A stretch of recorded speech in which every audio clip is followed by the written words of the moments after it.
भारत और इंग्लैंड के बीच Lord's test match के दूसरे दिन का खेल खत्म हो चुका है। अगर हम दिन के आखिर की बात करें तो भारतीय टीम बहुत अच्छी स्थिति में नजर नहीं आ रही है। इंग्लैंड की टीम जिसकी शुरुआत आज खराब रही, लेकिन इसके बावजूद उन्होंने एक बहुत अच्छा स्कोर इस पिच पर खड़ा कर दिया है। हम पूरे दिन के बारे में विस्तार से बात करेंगे। मेरे साथ रविराज है। तो रविराज, पहले हम जरा भारतीय टीम की बल्लेबाजी के बारे में बात कर लेते हैं। अगर आप थोड़ा स्कोर अपडेट्स दें कि फिलहाल भारतीय टीम कितना पीछे है इंग्लैंड से पहली पारी में। बिल्कुल, अगर पहली पारी के आधार पे बात करें तो 242 रन हम लोग पीछे हैं जब दूसरे दिन का खेल खत्म हुआ है। हमारा स्कोर 145 रन है 3 विकेट के नुकसान पे। और जो क्रीज पे हैं, ऋषभ पंत 19 रन बना के खेल रहे हैं और केएल राहुल 53 रन बना के खेल रहे हैं। ये तो अपडेट है। और लेकिन जिस तरीके से आप मैच की जो बात कर रही थी, आप बहुत सही बात कह रही हैं कि इंडियन टीम बहुत अच्छी स्थिति में नहीं है जो होनी चाहिए थी। पहले की बॉलिंग में जिस तरीके से 7 विकेट लेने के बाद हम लोगों ने जो बॉलिंग की, और वो मतलब कहीं ना कहीं एक चिंता का विषय रही कि हम लोग जो है टेलेंडर्स को आउट उस तरीके से नहीं कर पा रहे हैं। 7 विकेट गिरने के बाद भी उन्होंने 100 रन से ज़्यादा की पार्टनरशिप कर दी, और तो ये एक मुश्किल थी। फिर उसके बाद जब बैटिंग की बारी आई है तो हमारे 3 प्रमुख बैट्समैन आउट हो चुके हैं। यशस्वी जायसवाल आउट हो चुके हैं, करुण नायर आउट हुए हैं और कप्तान शुभमन गिल आउट हो चुके हैं। तो अब पूरी जो जिम्मेदारी है वो है अब इन दोनों के ही कंधे पे, क्योंकि इसके पीछे आपको नीतीश रेड्डी आने हैं, इसके पीछे आपके पास जो बैटिंग में है वाशिंगटन सुंदर और रविंद्र जडेजा। तो आपके लिए ये चीज़ हो जाती है कि आपने देखा है कि आज सुबह सुबह जो गेम हुआ फर्स्ट सेशन में, किस तरीके से बॉलर्स को हेल्प मिल रही है। कल भी ये देखने को मिल सकता है। जोफ्रा आर्चर आज खतरनाक दिखे हैं जब बीच बीच में, और इंग्लैंड की बॉलिंग आज अच्छी रही है। तो हमें कहीं ना कहीं संभल के खेलना होगा कल दूसरे दिन का गेम, और इन दोनों प्लेयर्स पे बहुत बड़ी जिम्मेदारी रहने वाली है। हम जिन दो खिलाड़ियों की बात कर रहे हैं उसमें ऋषभ पंत और केएल राहुल का नाम है। और जैसे रविराज ने बताया कि फिलहाल जो टीम इंडिया की स्थिति है उसमें बहुत ज़रूरी है कि एक मजबूत और एक अच्छी साझेदारी हो, ताकि जो इंग्लैंड ने 387 रन का जो इतना बड़ा स्कोर खड़ा कर दिया, जो कि एक समय पर लग रहा था कि शायद 300 के पार इंग्लैंड ना जाए, शायद उतना बड़ा स्कोर ना बने, लेकिन उन्होंने टेलेंडर्स के दम पर ही सही लेकिन उस स्कोर को जो है हासिल कर लिया।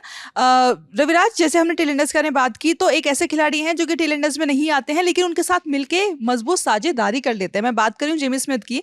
अगर हम आज भी देखें तो उन्होंने बैडन क्लास के साथ बहुत मतलब जब आपके 7 विकेट गिर चुके थे, जसप्रीत बुमराह ने टीम को एक अच्छी शुरुआत दिला दी थी, उसके बाद जिस तरीके से उन्होंने साझेदारी की, क्या टीम इंडिया को अब इस बात का अगली पारी में ध्यान रखना होगा कि आपके लिए सिर्फ टॉप बैट्समैन ही नहीं है, क्योंकि टेलेंडर्स आपको ज्यादा परेशान कर रहे हैं, क्योंकि वो आपको एक कंफर्टेबल स्थिति से एक डिफिकल्ट सिचुएशन में लाके छोड़ दे रहे हैं। बिल्कुल लोअर डाउन द ऑर्डर, मतलब टेलेंडर्स नहीं कह सकते हैं क्योंकि ब्राइडन कास्ट ठीक ठाक बैटिंग कर लेते हैं। मतलब उतने वो उस तरीके के बैट्समैन है जैसा मतलब एकदम रविचंद्रन अश्विन तो नहीं कह सकते, लेकिन कुलदीप यादव कभी कभी अच्छी पारी खेल जाते हैं, तो वो उस तरीके के बैटर हैं।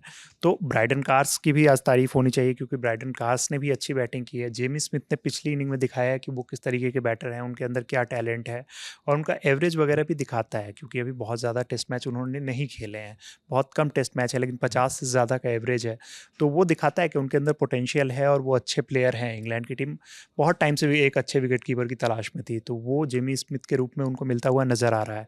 तो लेकिन जिस तरीके से वहाँ 8 विकेट, अगर 7 विकेट 271 रन पे आपके गिर जाते हैं, उसके बाद अगर 8वां विकेट 355 पे गिरता है, तो ये कहीं ना कहीं ऐसी सिचुएशन थी जहाँ पे टीम इंडिया फंस गई थी। और लॉर्ड्स की ट्रैक बार बार हम लोग ये कह रहे हैं कि ये बहुत अनप्रेडिक्टेबल हो सकती है, यहाँ पे आप इसको प्रेडिक्ट नहीं कर सकते हैं। तो इस सिचुएशन में ये है कि आपने जो स्कोर बोर्ड पे उनको रन लगाने दिए 387, वो हमारे हिसाब से एटलीस्ट 70-80 रन तो ज़्यादा है ही, आपको 300 के अराउंड ही रोकना चाहिए था। लेकिन ठीक है, अब तो जो हो गया है, अब हमारे बैट्समैन पे दारोमदार है। इस इनिंग को पहले अच्छा खेले, फिर दूसरी इनिंग में बॉलर्स पे होगा जिम्मेदारी कि उस इनिंग में इनको ज़्यादा रन ना बनाने दे। ज़्यादा का मतलब गलतियां इस बार हुई पहली पारी में, वो दूसरी पारी बिल्कुल मुझे लगता है कि 200-250 के अंदर उनको समेटना होगा। अब इस इनिंग पे डिपेंड करता है कि वो 200-250 भी हमारे लिए कितना मुश्किल होगा या कितना आसान होगा। भारतीय टीम की बल्लेबाजी की अगर हम बात करें तो जो ओपनर थे यशस्वी जायसवाल, वो जोफ्रा आर्चर का शिकार हुए, जो कि लंबे समय बाद टेस्ट क्रिकेट में वापसी कर रहे हैं। और जो सेलिब्रेशन था उनका जायसवाल को आउट करने के बाद, वो दिखा रहा था कि उनके लिए वो विकेट कितना अहम था, उनके लिए कितना ज़रूरी था, क्योंकि आप कमबैक कर रहे हैं और आपको ओपनर का विकेट मिल जाए, वो भी जो कि टीम इंडिया के लिए सीरीज में शतक लगा चुके हैं। तो यशस्वी जायसवाल, जो तीनों विकेट इंडिया के गिरे हैं, गिल, यशस्वी जायसवाल और करुण नायर, आप क्या कहेंगे इन तीनों की बल्लेबाजी के बारे में कि कहाँ उनसे चूक हुई, और या बल्लेबाजी की गलती थी, या गेंदबाजी इतनी शानदार थी कि भारतीय टीम शायद से, या ये भारतीय बल्लेबाज शायद से समझ नहीं पाए उन गेंदों को? हाँ, अब ये क्योंकि देखिए जोफ्रा आर्चर ने जिस तरीके से बॉलिंग स्टार्ट की थी, आप के एक मैं आपको पूरा स्टैट्स बता रहा हूँ कि आप स्टैट्स देख के भी आप कह सकते हैं कि किस तरीके की बॉलिंग जो है इंग्लैंड की टीम ने की है। क्रिस वोक्स ने 13 ओवर में 56 रन दिए।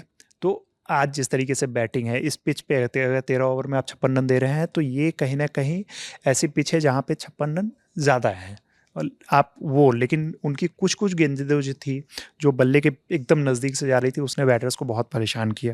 जोफ्रा आर्चर ने 10 ओवर बॉलिंग की 3 मेडन 22 रन 1 विकेट। ये आपको दिखाता है कि जैसे हमारे बुमराह को सब संभल के खेलने की कोशिश करते हैं, यहाँ सब जोफ्रा आर्चर को संभल के खेलने की कोशिश कर रहे हैं कि इनके ओवर में ज़्यादा चांसेस नहीं ले रहे हैं। अब डिपेंड करता है कि कल किस तरीके की वो शुरुआत करते हैं, बॉलिंग करते हैं।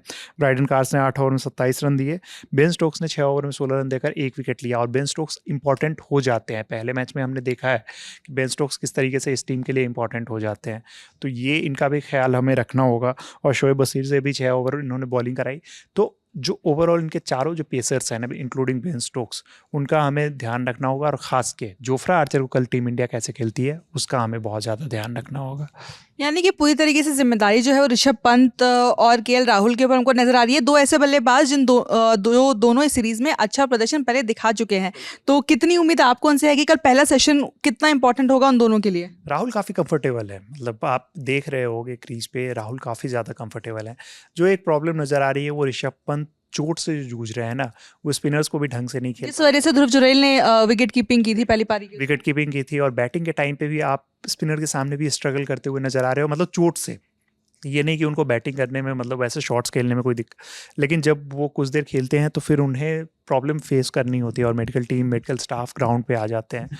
तो ये एक चिंता का विषय है कि वो पूरी तरीके से फिट नहीं है, वो पूरी तरीके से अपना अग्रेसिव शॉट्स नहीं खेल पाते क्योंकि उसके लिए आपको ताकत और फिर उसकी ज़रूरत होती है। जहाँ चोट अगर आपको लगी होगी तो वो मुश्किल होगी आपके लिए। तो अब देखते हैं कि कल ऋषभ पंत किस तरीके से, उम्मीद है कि इस चोट से जल्दी रिकवर होंगे और कल किस तरीके की बैटिंग होती है। राहुल तो काफ़ी कंफर्टेबल दिख रहे हैं, लेकिन उनके साथ यही दिक्कत है कि वो बहुत ज़्यादा कंफर्टेबल दिखते हैं और अचानक एक गेंद पे वो आउट हो जाते हैं। तो कल ये नहीं करना है। लॉर्ड्स में जिस तरीके से वो पहले शतक लगा चुके हैं, उम्मीद है कि वो इस बार भी हमें बड़ी पारी देखने को मिलेगी, सिर्फ शतक नहीं, क्योंकि सिर्फ यहाँ पे उनके शतक से ही काम नहीं चलेगा, हमें बड़ी पारी की उम्मीद है राहुल से। चलिए हम भी उम्मीद करेंगे कि आज की जो रात है वो ऋषभ पंत को आराम देके जाए ताकि कल जब वो मैदान पर उतरें तो चोट का दर्द उनके खेल को प्रभावित ना कर पाए। और केएल राहुल और ऋषभ पंत की अहम साझेदारी टीम इंडिया को इस मुश्किल स्थिति से आगे निकाल करके लेके जाए। हम इस सीरीज की सारी अपडेट्स लगातार आप तक पहुंचा रहे हैं। मेरा नाम है रिया, मेरे साथी रविराज, कैमरा के पीछे हैं आलोक और आप खेल जगत से जुड़ी सभी खबरों के लिए देखते रहिए ललन टॉप स्पोर्ट्स।